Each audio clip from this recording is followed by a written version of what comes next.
Hey there, Mustangs. Back with another episode of How to Do Things in Math. For this episode today, we're going to be working on how to solve and graph absolute value inequalities.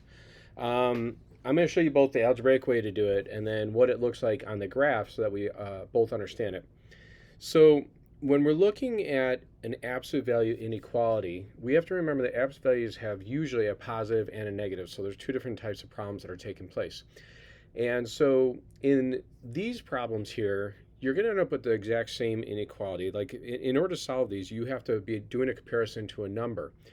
And when you look at a quantity, it has to be isolated. So for example, if we look at the second one here, that minus 2, that quantity, that x plus 1, has to be isolated before we can actually set up an inequality for this whole thing.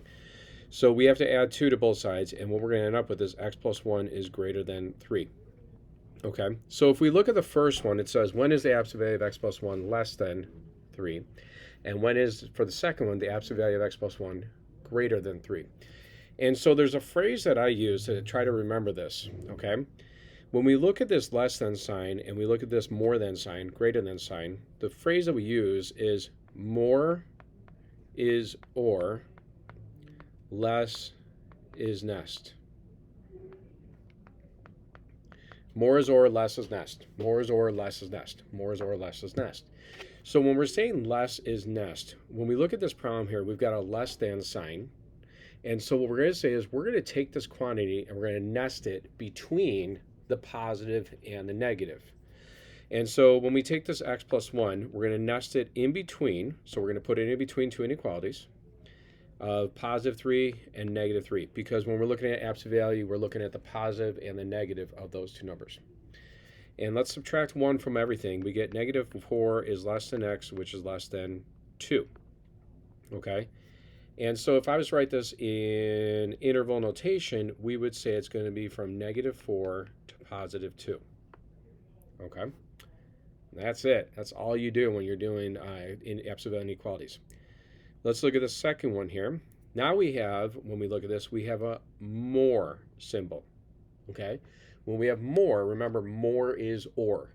And so what we're going to do is we're going to set up these inequalities. We're going to set up x plus 1 is greater than 3. So we're going to set up the original one. And then we're going to make an or statement. And we're going to do x plus 1. Now this is where the change takes place. We're going to take that inequality that's right there and we're going to switch it to a less than symbol. And then we're going to take that 3 and we're going to switch it to a negative 3. So when we're creating an or statement, we take the two opposites of that second part there. And this is important. If you don't isolate the quantity first, so if you don't isolate this x plus 1 first, you're going to get one of the answers right. Usually it's this one that you're going to get right. And then automatically you're going to get this other one over here wrong, because you didn't simplify first. Because what you're going to have here is instead of having a negative 3, you'll end up with a completely different number. Okay? If I was to solve each one of these, we get x is greater than 2 and x is less than negative 4. Okay? Now if I was to write the interval notation for this one right here, the x is greater than 2, we would write as 2 and then to infinity. So those are all the values from 2 up to infinity, because those are all the values from 2 that and greater, okay? And then for x is less than negative 4, we would say from negative infinity to negative 4. And then because it's an or, we'll put a u in there. Now generally what's going to happen is you will take and, let me lasso this and move this. You will take the smaller amount that's right here, because we do from left to right. You'll put this actually as our first answer, and then you'll go ahead and take that u and move it over here. Okay, that's how you solve these algebraically. Now let's look at the graph. Okay, when I look at the graph here, here's what I've done. The first thing I did in this picture was I graphed the absolute value of x plus 1. Okay, and that's this part right here is x plus 1. And so the graph is right here. This is when we get the absolute value of x plus 1. It's a v-shaped graph that's been shifted to the left 1. The second part of this is that y equals 3. And I'm just saying right here is where it's equal to 3. Okay? So when I look at this, what we're saying is when is, so the two questions we had in here was when is the absolute value of x plus 1 less than 3?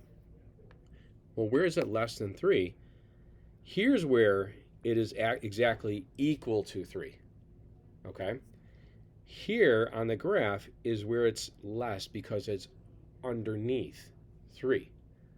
Well, where does that take place when we look at the interval for this? It takes place from here, right here, at -4, and it takes place from here, which is at 2. And that interval is from -4 to 2, where it is less than, where it's under that value. And that's what we said for our first question there. Okay? For our second one, when we look at it, when is the absolute value of x plus 1 greater than 3?